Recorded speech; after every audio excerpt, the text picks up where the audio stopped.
नमस्कार बच्चों, आज आपके सामने हम लेके आए हैं चैप्टर नंबर 10 कंपनीज एक्ट और उससे रिलेटेड जो प्रोविजंस में टाइम पीरियड है। तो एक चार्ट जो आपके लिए एक अच्छी रिवीजन के हिसाब से टाइम पीरियड्स, क्योंकि बच्चे भूल जाते हैं, स्वाभाविक है, हमारे एग्जाम में सब्जेक्टिव ही नहीं ऑब्जेक्टिव पेपर है, एमसीक्यू है, तो time period plays a very crucial role. तो आइए स्टार्ट करते हैं। चैप्टर नंबर 10 का आप सारे नाम जानते हैं, ऑडिट एंड ऑडिटर्स।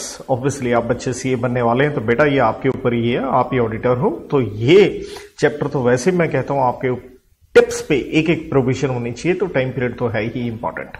और ये स्टडी हम करते हैं सेक्शन 139 से 148 में। तो सेक्शन नंबर 139 से स्टार्ट करते हैं, जो बेसिकली डील करता है अपॉइंटमेंट ऑफ ऑडिटर के ऊपर।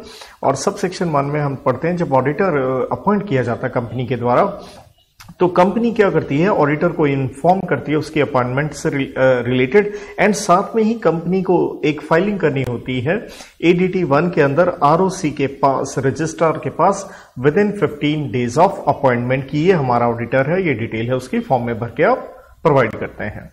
सबसेक्शन 5 में देखिए हम पढ़ते हैं गवर्नमेंट कंपनी, ये प्लस मैंने इसलिए लिख दिया, या any other company controlled by government. थोड़ा सा यहाँ मीनिंग बड़ा था कि अकेला गवर्नमेंट ही कंपनी नहीं, क्योंकि गवर्नमेंट कंपनी तो देखिए हम पढ़ के आते हैं डेफिनेशन अंडर क्लॉज 45 के अंदर, सेक्शन 2 के अंदर।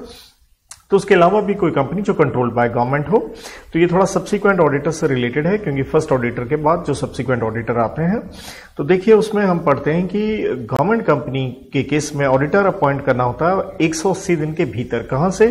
From the commencement of financial year, और ये ऑडिटर रहता है till the conclusion of the EGM। तो 180 दिन के अंदर आपको ऑडिटर क्या करना है, अपॉइंट करना है। जैसे आपका फाइनेंशियल ईयर क्या होता है, स्टार्ट होता है। और देखिए ऑब्वियसली हम ये पढ़ते हैं गवर्नमेंट कंपनी के केस में स्वाभाविक है, ऑडिटर अपॉइंट कौन करता है, CAG stands for controller auditor general of India, right. Then हम बात करेंगे सबसेक्शन 6 में फर्स्ट ऑडिटर की, एक नॉर्मल कंपनी, नॉर्मल का मतलब है अदर देन गवर्नमेंट कंपनी, या यूं कह लीजिए नॉन गवर्नमेंट कंपनी के केस में। तो जब हम फर्स्ट ऑडिटर अपॉइंट करते हैं, ये ड्यूटी है बोर्ड की अपॉइंट करना, कितने दिन के अंदर, 30 दिन के अंदर अंदर, जिस दिन कंपनी इनकॉर्पोरेट होगी, इनकॉर्पोरेट कहें या रजिस्ट्रेशन ऑफ कंपनी कह लें, कंपनी बनने के 30 दिन के भीतर बोर्ड अपॉइंट करेगा फर्स्ट ऑडिटर। लेकिन अगर बोर्ड अपॉइंट नहीं करता तो आने वाले अगले दिन में, अगले 90 दिन के अंदर बोर्ड को क्या करना होता है, उन्हें इन्फॉर्म करना होता है, किसको, मेंबर्स को। और मेंबर्स ऑडिटर अपॉइंट करेंगे एक EGM extra ordinary general meeting बुलाते हुए 90 दिन में। तो यहां एक तरह से टाइम पीरियड लेके चलिए। पहले 30 दिन में कौन आ गया भैया, पहले 30 दिन में आ गया जी बोर्ड अपॉइंट करे कंपनी के इनकॉर्पोरेशन के, और नहीं किया तो अगले 90 दिन के अंदर मेंबर्स अपॉइंट करें, कहां पे, EGM में। इसके बाद सबसेक्शन 7 में हम पढ़ते हैं गवर्नमेंट कंपनी, वही सेम गवर्नमेंट कंपनी प्लस साथ में कह लीजिए any other company which is controlled by the government. तो उसमें जो फर्स्ट ऑडिटर होता है, देखिए गवर्नमेंट कंपनी के केस में CAG controller and auditor general of India appoint करता है। समय है 60 दिन। अगेन 60 दिन कहां से है, जब कंपनी की क्या होगी, रजिस्ट्रेशन। क्योंकि गवर्नमेंट कंपनी है भैया, गवर्नमेंट के काम थोड़े स्लो होते हैं। तो जैसे यहां पे 30 दिन था, 30 की बजाय यहां क्या हो गया, 60 दिन हो गए। लेकिन अगर 60 दिन में CAG ने अपॉइंट नहीं किया तो वो बोर्ड को बताएगा, और बोर्ड अगले 30 दिन के अंदर अपॉइंट करेगा। और अगर बोर्ड ने अगले 30 दिन में नहीं अपॉइंट किया, उनके द्वारा फेलियर है, तो वो मेंबर्स को इन्फॉर्म करेंगे, और मेंबर्स आने वाले 60 दिन में अपॉइंट करेंगे। तो एक तरह से कह लीजिए जैसे यहां पे आंसर जो था वो 2 लेवल में था। अगर आप गवर्नमेंट कंपनी नहीं है, 30 दिन 90 दिन, यहां आंसर क्या आ गया, यहां आंसर आपका 3 लेवल में आ गया। देखिए पहले तो CAG अपॉइंट करेगी कंपनी बनने के 60 दिन में, नहीं तो अगले 30 दिन में बोर्ड अपॉइंट करेगा, बोर्ड ने नहीं किया तो अगले 60 दिन में कौन अपॉइंट करेगा बेटा जी, मेंबर्स करेंगे EGM में। तो कहने का मतलब है यहां एक तरह से टोटल कह लीजिए 120 दिन बन जाते हैं, और यहां पे टोटल बन जाते हैं 150 दिन की, लेकिन 3 लेवल में गेम है। सबसेक्शन 8 में हम बात करते हैं कैजुअल वैकेंसी की। कैजुअल वैकेंसी जैसे death, disability, disqualification, resignation, removal हो जाए, तो कैजुअल वैकेंसी अगर फिल करनी है, पहले हम बात करेंगे कौन से ऑडिटर की, जो गवर्नमेंट कंपनी में नहीं है, राइट, मतलब नॉन गवर्नमेंट कंपनी कह लीजिए। फिर हम बात करेंगे गवर्नमेंट कंपनी से रिलेटेड, क्योंकि गवर्नमेंट कंपनी नहीं है तो ऑडिटर को CAG अपॉइंट नहीं करता, गवर्नमेंट कंपनी है तो ऑडिटर को कौन अपॉइंट करता है, CAG। तो कहता है कैजुअल वैकेंसी बोर्ड फिल करेगा 30 दिन के भीतर, जैसे कैजुअल वैकेंसी क्रिएट होती है। लेकिन अगर casual, this very very important point actually, अगर कैजुअल वैकेंसी की वजह यह है रेजिग्नेशन, कि कैजुअल वैकेंसी क्रिएट ही क्यों हुई, क्योंकि ऑडिटर रिजाइन कर गया। देखिए क्योंकि रीजन तो रिमूवल भी है, रीजन तो डेथ, डिस्क्वालिफिकेशन, डिसेबिलिटी भी है, लेकिन अगर वजह रेजिग्नेशन है तो देखिए बोर्ड ने 30 दिन में अपॉइंट किया है ऑडिटर, लेकिन ये बोर्ड जो नया ऑडिटर लेके आया इसकी अप्रूवल कहें या रेटिफिकेशन कहें, सब्सिक्वेंट अप्रूवल जिसे हम कहते हैं, वो आपको जनरल मीटिंग में मेंबर से करवानी पड़ती है 3 महीने के भीतर भीतर। तो एक तरह से यहां पे भी सिचुएशन क्या हो सकती है, 30 दिन में बोर्ड आ गया और अगले 3 महीने में आप जनरल मीटिंग में मेंबर से अप्रूवल करवाएं, लेकिन फॉर गॉड सेक ना भूलिए वजह अगर सिर्फ क्या है कैजुअल वैकेंसी की, वो है रेजिग्नेशन, वरना हमें मेंबर से ये 3 महीने में कोई अप्रूवल नहीं करवानी होती। और अब अगर गवर्नमेंट कंपनी की बात है तो स्वाभाविक है कैजुअल वैकेंसी क्रिएट हुई है, कौन फिल करेगा, सीएजी फिल करेगा, जैसे यहां बोर्ड था, समय वही 30 दिन है, लेकिन अगर सीएजी फिल नहीं करता है तो भैया बोर्ड अपॉइंट करेगा अगले 30 दिन में। तो दैट मीन्स गवर्नमेंट कंपनी के केस में गेम क्या बन गई, 30 में सीएजी वरना अगले 30 में बोर्ड अपॉइंट करेगा, तो यहां गेम बन जाती है 60 दिन की। सबसेक्शन 2 में देखिए हम पढ़ते हैं रोटेशन ऑफ ऑडिटर, या जिसे हम कहते हैं टेन्योर ऑफ ऑडिटर। लेकिन आपको ध्यान रखना है सबसेक्शन 2 एप्लीकेबली किस केस में होता है, वो एप्लीकेबल होता है लिस्टेड कंपनी, जो हम पढ़ते हैं सेक्शन 2 क्लॉज 52 के अंदर, लिस्टेड कंपनी या प्रिस्क्राइब कंपनी। प्रिस्क्राइब में देखिए यहाँ पे 3 कंपनी आ जाती हैं। पहली बात हम बात करेंगे अनलिस्टेड पब्लिक कंपनी की, प्रोवाइडेड उसकी PUC paid up capital 10 crore हो। प्राइवेट कंपनी के केस में यही पीयूसी है लेकिन लिमिट है 50 करोड़। या तीसरी एक बैलेंसिंग फिगर लिमिट है जो पब्लिक या प्राइवेट कोई भी कंपनी हो उसके ऊपर लगेगी, लेकिन कंडीशन क्या है, उसकी बोरिंग्स कम से कम कितनी हो, 50 करोड़ की हो। लेकिन ध्यान दीजिएगा ये जो प्रिस्क्राइब ये जो लिमिट्स की हम बात कर रहे हैं, ये लिमिट्स नहीं अप्लाई करेंगी, ये लिमिट्स नहीं अप्लाई करेंगी भैया। किसके ऊपर नहीं अप्लाई करेगी, 2 कंपनियों पे, ओपीसी जिसे आप पढ़ते हो सेक्शन 2 क्लॉज 62 में, and small company under clause 85 section 2 के अंदर ही। तो उनकी चाहे ये लिमिट्स आ जाएं पीयूसी वाली, क्योंकि देखिए पहली बात OPC small company private company होती है, पब्लिक में तो वैसे नहीं आएगी। तो ये 50 करोड़ वाली चाहे ये लिमिट हो, चाहे ये बोरिंग वाली 50 करोड़ वाली लिमिट हो, इनके ऊपर ये टेन्योर वाला पॉइंट नहीं लगेगा। टेन्योर तो देखिए आपके वैसे भी टिप्स में होगा, अगर ऑडिटर इंडिविजुअल है तो आपको एक टर्म मिलता है, एक टर्म कितने साल का, 5 साल कॉन्जिक्यूटिव मीन्स लगातार। लेकिन अगर आप फर्म ऑफ ऑडिटर हो तो आपको एक के बजाय 2 टेन्योर मिलते हैं 5-5 के लगातार। कहने का मतलब है सीधा 10 साल नहीं, 5-5 के 2 टेन्योर, इस तरह से आपके 10 साल बनेंगे। और उसके बाद आपको एक गैप रखना पड़ता है, जिसे हम कह सकते हैं आसान भाषा में कूलिंग पीरियड, कि उसके आने वाले 5 साल के लिए कंपनी से बाहर हो जाओ, फिर आप री एंट्री कर पाओगे। इसके बाद देखिए आता है सेक्शन 140, जिसके अंदर हम पढ़ते हैं ऑडिटर का रिमूवल भी पढ़ते हैं, रेजिग्नेशन भी पढ़ते हैं।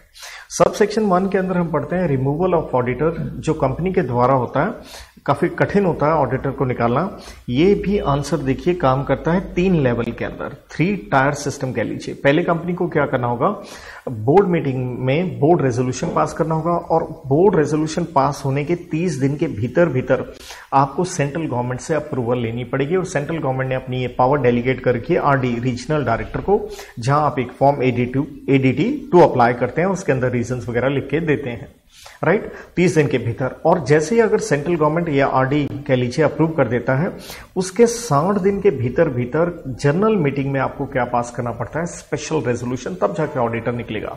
मतलब पहले काम क्या हुआ, बीआर पास हुआ, उसके 30 दिन में सीजीआरडी से आप अप्रूवल लो, और जैसे अप्रूवल आ गई उसके 60 दिन में जनरल मीटिंग में क्या पास करो आप, स्पेशल रेजोल्यूशन। तो यहां पे भी देखिए, अगर टाइम पीरियड भी देखें तो एक चीज तो क्लियर है, आंसर किस में जा रहा है, 2 टाइम पीरियड तो हमें दिख ही रहे हैं, राइट। ये बोर्ड रेजोल्यूशन के 30 दिन में सीजी, और सीजी के अप्रूवल के 60 दिन के अंदर हमें एसआर पास करना है। सबसेक्शन 5 में हम पढ़ते हैं कि ऑडिटर को निकाल जो रहा है वो ट्राइब्यूनल निकाल रहा है। देखिए ट्राइब्यूनल आप पढ़ के आते हैं, ऑब्वियसली ट्राइब्यूनल की डेफिनेशन आप सेक्शन 2 क्लॉज 90 के अंदर पढ़ते हैं। वैसे ट्राइब्यूनल के ऊपर देखिए जो हमारा कंपनीज एक्ट में जो चैप्टर आता है, वो चैप्टर नंबर हम इस पर पढ़ते हैं 27 चैप्टर में हम ट्राइब्यूनल के ऊपर पढ़ते हैं। फ्रॉम सेक्शन 408 से लेके 434 तक ये चैप्टर पढ़ा जाता है। तो ट्राइब्यूनल अगर निकाल रहा है which is nothing but A quasi judicial body, court की तरह कह लीजिए, तो वो ट्राइब्यूनल कब निकालता है? या तो वो निकालता है, एक वजह है सीओ मोटो जिसका मतलब है on its own. Number 2, application दी है, किसने दी है? यहाँ पे 2 बातें हैं, या तो सेंट्रल गवर्नमेंट ने दी है या कोई भी और कंसर्न व्यक्ति हो सकता है ट्राइब्यूनल को लिख के दे सकता है भैया ऑडिटर ठीक नहीं है निकालो। लेकिन ऑडिटर को यह निकालने की वजह क्या? ऑडिटर ही गलत आदमी है, ग्राउंड ये है वो कहीं ना कहीं फ्रॉड उसने किया या फ्रॉड में वो शामिल है, ही हैज अबैटेड कोलूडेड, कुछ भी कह लीजिए। लेकिन अब बड़ा इंटरेस्टिंग चीज है, अगर एप्लीकेशन देने वाला सेंट्रल गवर्नमेंट है और ट्राइब्यूनल सेटिस्फाइड है कि ऑडिटर निकालना चाहिए, तो भैया वो ऑर्डर देगा कि भैया आज से आप निकल जाओ। और जैसे ये कुर्सी खाली हुई, ध्यान दीजिएगा, this is very interesting, section 140 subsection 5 ये कहता है कि यहां पे सेंट्रल गवर्नमेंट में, क्योंकि नॉर्मली हम सेंट्रल गवर्नमेंट ऑडिटर नहीं अपॉइंट करती है, राइट, गवर्नमेंट कंपनी में भी सीएजी करती है, लेकिन अगर ट्राइब्यूनल ने निकाला है ऑडिटर को किसके कहने पे? सीजी के कहने पे, तो सीजी उस वैकेंसी को फिल कर सकती है। और यहां टाइम पीरियड ये है कि जो ऑर्डर आएगा किसका? ट्राइब्यूनल का, आपको निकालने का, वो आता है 15 दिन के भीतर भीतर, जैसे ये एप्लीकेशन उसको मिलती है, राइट, किससे मिली? सेंट्रल गवर्नमेंट से। तो यहां पे टाइम पीरियड है हमारा 15 दिन का, कि अगर सेंट्रल गवर्नमेंट से एप्लीकेशन मिली है तो 15 दिन के अंदर ट्राइब्यूनल ऑर्डर देगा उसको निकालने का, कह लीजिए। साथ में देखिए इस सेक्शन के अंदर अगर आपके खिलाफ ऑर्डर आ जाता, आप मीन्स ऑडिटर के खिलाफ ऑर्डर आ जाता कि आप फ्रॉड में शामिल हो, तो आपके ऊपर एक रोक लग जाती है, रिस्ट्रेंट कहें या बार कहें, on future employment as auditor in any company. मतलब आप किसी भी कंपनी में भैया ऑडिटर बन ही नहीं सकते हो आने वाले कितने साल? 5 साल। जिस दिन आपके खिलाफ ऑर्डर आ गया, और नो डाउट फ्रॉड में आप सारे जानते हैं कंपनीज एक्ट में एक पेनल्टी इन एडिशन लगती है, राइट, वो लगती है 447 की। इसी सेक्शन में सब सेक्शन 2 में हम पढ़ते हैं रेजिग्नेशन के ऊपर। अब आप अपनी मर्जी से कंपनी छोड़ के जा रहे हैं तो आपको एक फॉर्म ADT 3 फिल करके देना होता है और रीजंस के साथ देना होता है। 30 दिन के भीतर किसको देना है? 1 आप कंपनी को दोगे, 2 आप रजिस्ट्रार को दोगे। लेकिन अगर आप गवर्नमेंट कंपनी है तो स्वाभाविक है कि आपको ये अपना रेजिग्नेशन जो देना है साथ में आपको इन्फॉर्म करना है किसको? CAG को। तो मतलब 30 दिन के भीतर भीतर आप ADT 3 भरिए और बताइए किसको? 1 कंपनी को, 2 ROC को, तीसरा हो सकता है CAG अगर आप गवर्नमेंट कंपनी है। देन 141 सबसेक्शन 3 में हम पढ़ते हैं कि ये लोग ऑडिटर बनने के काबिल नहीं है, जिसे हम कहते हैं डिस्क्वालिफिकेशन। उसके अंदर हम 9 देखिए क्लॉजेस पढ़ के आते हैं। उसके अंदर से ये 4th क्लॉज आप देख रहे हैं, clause number D, ABCD। D के अंदर फर्दर एक सब क्लॉज आती है नंबर 1। तो उसमें हम ये कहते हैं कि भैया आप ऑडिटर नहीं बनेंगे अगर आपके पास सिक्योरिटी, मतलब शेयर डिबेंचर कुछ भी हो, और इंटरेस्ट वर्ड तब हम इस्तेमाल करते हैं जिस कंपनी की शेयर कैपिटल नहीं होती, आप ऑडिटर नहीं बनेंगे। साथ में हम कहते हैं आपके रिश्तेदार के पास, तो रिश्तेदार आपको पता होना चाहिए, जिसके ऊपर हम पढ़ के आते हैं डेफिनेशन अंडर सेक्शन 2 क्लॉज 77 में, जहां इंडिविजुअल के हम 9 तरह के रिश्तेदार पढ़ते होते हैं। तो वहां रिलेटिव से रिलेटेड एक एक्सेप्शन पढ़ते हैं कि चल जाएगा काम अगर रिलेटिव के पास सिक्योरिटी है, लेकिन सिर्फ कहां पे? सिर्फ कंपनी की। यहां मत भूलिएगा सिर्फ कंपनी की ही है। अदरवाइज तो हम पढ़ते होते हैं 5 तरह की कंपनियों में अगर आपके पास सिक्योरिटी है आप ऑडिटर नहीं बनेंगे। लेकिन यहां रिश्तेदार के लिए एक्सेप्शन सिर्फ कंपनी में है। अगर उसके पास सिक्योरिटी की फेस वैल्यू देखनी है, उसकी आपने कोई भी कॉस्ट वैल्यू वगैरह नहीं देखनी है, और फेस वैल्यू की अगर हम लिमिट पढ़ते हैं एज पर रूल नंबर 10 पढ़ते हैं तो वो 1 लाख है, जबकि एक्ट में कितनी देर रखी है? 1000 पे। तो ये लिखा है 1000 और सच सम एज में भी प्रिस्क्राइब, तो प्रिस्क्राइब किया गया है रूल 10 के द्वारा 1 लाख। तो मेन हमें लिमिट पता होनी चाहिए क्या? 1 लाख रुपए वाली फेस वैल्यू देखना है। लेकिन अगर एक्ट में देखें तो 1000 रुपीज ही लिखा है, लेकिन सॉल्व आपने 1 लाख से करना होता है। तो होता क्या है, अगर ये लिमिट रिलेटिव एक्सीड कर लेता है तो ऑडिटर के पास एक रेमेडियल एक्शन लेने का ऑप्शन रहता है, करेक्टिव एक्शन ले सकता है, और वो समय है 60 दिन के भीतर कि आप इस लिमिट के अंदर फॉल करें। राइट तो ये था 141 sub section 3 clause D. Sub clause 1 जिसके अंदर हम पढ़ते हैं कि रिलेटिव सिक्योरिटी कंपनी में ले सकता है face value up to 1 lakh, लेकिन अगर लिमिट एक्सीड होती है कोई टेंशन नहीं है, प्रोवाइडेड आप करेक्टिव एक्शन ले लें कितने दिन के अंदर? 60 दिन के अंदर। सेकेंड इसके अंदर हम पढ़ने वाले हैं क्लॉज नंबर H। तो उसमें टाइम पीरियड क्या होता है कि अगर आप कॉन्विक्ट है, मीन्स जिसका मतलब है गुनाह साबित हो गया है, और क्या गुनाह किया आपने? फ्रॉड क्या किया है? तो गुनाह साबित हो गया, फ्रॉड किया, जेल तो जाएंगे ना। एंड है कहता है period of 10 years has not elapse from the date of conviction. मतलब जिस दिन आप जेल चले गए, एक होता है जेल जाना, एक होता है जेल से बाहर आना। तो यहां आने की बात नहीं कर रहे हैं, रिलीज की बात नहीं कर रहे हैं, हम क्या कर रहे हैं, from the date of such conviction, जिस दिन आपके खिलाफ गुनाह साबित हो गया, कितने साल तक, 10 साल तक आप ऑडिटर बन नहीं सकते। इसके बाद सेक्शन नंबर 143, जिसके अंदर दरअसल हम फंक्शंस पढ़ते हैं ऑडिटर के, राइट्स ड्यूटीज के लीजिए। सब सेक्शन 6 में हम पढ़ते हैं। बेसिकली अगर हम कहें तो ये आता है सब सेक्शन 5 से 7 कह लीजिए, गवर्नमेंट कंपनी से रिलेटेड आता है। तो गवर्नमेंट कंपनी, वहां CAG तो आएगा, controller and auditor general of India. तो देखिए हम क्या पढ़ते हैं कि ऑडिटर अपनी रिपोर्ट बना के देगा सब सेक्शन 5 में, दैट मीन्स 143 5 में गवर्नमेंट कंपनी की बात हो रही है। वहां ऑडिटर ने जब अपनी रिपोर्ट दी, उसके 60 दिन के भीतर CAG का राइट होता है कि वो क्या कंडक्ट कर सकते हैं, सप्लीमेंट्री ऑडिट कंडक्ट कर सकते हैं। फाइनेंशियल स्टेटमेंट का किससे करवा सकते हैं, कोई भी व्यक्ति, पर्सन या पर्सन जो उनको उचित लगे। तो ये टाइम पीरियड यहां आता है भैया, 60 दिन के अंदर वो सप्लीमेंट्री ऑडिट करवा सकते हैं। कब, जब ऑडिटर ने CAG को रिपोर्ट बना के दे दी, उसके 60 दिन के भीतर। देन 143 में ही सबसेक्शन 12 सबसे इंपॉर्टेंट है, रेड विद रूल नंबर 13 है, जहां हम कहते हैं अगर फ्रॉड हुआ है, ऑडिटर को सेंट्रल गवर्नमेंट को एक रिपोर्ट देनी होती है। जरूरी नहीं है सेंट्रल गवर्नमेंट को हम रिपोर्ट देंगे। देखिए इसमें आंसर 2 कैटेगरी में, अगर आप यहां देखें, पहली बात हमें देखना है कि जो फ्रॉड का अमाउंट है, हमें अमाउंट देखना है क्या वो 1 करोड़ रुपए या उससे ज्यादा है या 1 करोड़ या उससे कम है। और ये फ्रॉड का अमाउंट जो होता है ना, ये इंडिविजुअल लिमिट देखनी है, जिसका मतलब क्या हो गया, एक फ्रॉड की, सारे फ्रॉड इकट्ठे करके नहीं, राइट, अलग अलग फ्रॉड किए हैं तो एक फ्रॉड की लिमिट देखनी होती है। अगर आपने फ्रॉड किया है 1 करोड़ या उससे ज्यादा या उससे कम, तो आंसर 2 कैटेगरी में जाता है। स्वाभाविक है, आपने फ्रॉड किया है, कंपनी के खिलाफ किया, किसने किया, कंपनी के अफसरों ने, एम्प्लॉइज ने। तो यहां पे जो फ्रॉड हुआ, ऑडिटर की जिम्मेवारी क्या है, वो बना के देगा भैया एक रिपोर्ट, किसको देगा, सेंट्रल गवर्नमेंट को देगा। लेकिन अगर अमाउंट, फ्रॉड का इंडिविजुअल अमाउंट, ये अगर आपका है 1 करोड़ से कम, तो ध्यान दीजिए आपने सेंट्रल गवर्नमेंट को रिपोर्ट नहीं बना के देनी। यहां मैंने क्या हाईलाइट किया है, आप रिपोर्ट बना के देंगे। ऑडिट कमेटी है तो उसको देंगे, ऑडिट कमेटी नहीं है कंपनी में तो बोर्ड ऑफ डायरेक्टर को देंगे। क्योंकि आप ये जानते ही होंगे कि जहां तक सवाल है ऑडिट कमेटी का, वो उसके ऊपर सेक्शन क्या लगता है, 177 लगता है, लिस्टेड कंपनीज और प्रिस्क्राइब्ड कंपनीज, तो जिसमें वो लिमिट आती है वहीं ऑडिट कमेटी चाहिए होती है, जो कि डायरेक्टर्स की होती है। तो यहां पे हम बात करते हैं फिर से, रिपोर्ट देनी सेंट्रल गवर्नमेंट को, ADT 4 नाम का फॉर्म होता है। और तो ये रिपोर्ट कैसे देनी होती है, इसका आंसर जो हम बात करेंगे, ये आंसर आता है 3 लेवल में, 3 लेवल। ये टाइम पीरियड भी मैंने ये 3 लेवल उसी के लिखे हैं, 2 दिन, 45 दिन, 15 दिन। तो होता क्या है, पहला लेवल आपके सामने क्या आता है कि भैया सबसे पहले तो क्या कीजिए, आप ऑडिट कमेटी है तो वो, वरना बोर्ड ऑफ डायरेक्टर्स को 2 दिन के अंदर अंदर ये बताइए, इमीडिएटली या कह लीजिए मैक्सिमम 2 दिन होते हैं। तो पहला टाइम पीरियड ये आता है। अब आप सेकंड में क्या करेंगे, उनका 15 दिन तक उनके रिप्लाई, उनके ऑब्जर्वेशन का वेट करेंगे।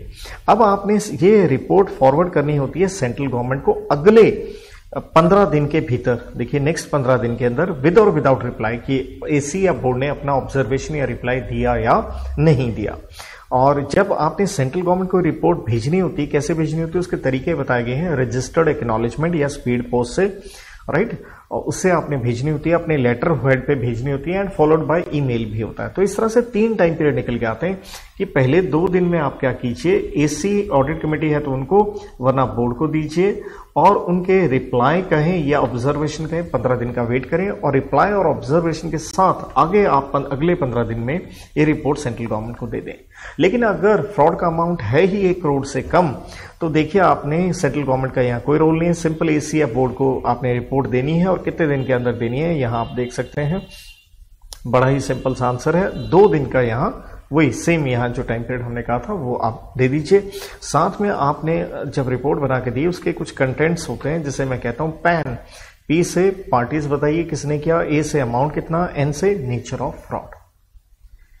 इसके बाद हम 148 लास्ट सेक्शन की बात करेंगे, जहां पे हम ऑब्वियसली कॉस्ट ऑडिट की बात करते हैं, जो मैन्युफैक्चरिंग कंसर्न में करवाना होता है। सब सेक्शन 6 डील करता है कि क्योंकि यहां कॉस्ट ऑडिट रिपोर्ट है, स्वाभाविक है कौन बना के देगा, वो भैया कॉस्ट अकाउंटेंट बना के देगा, राइट।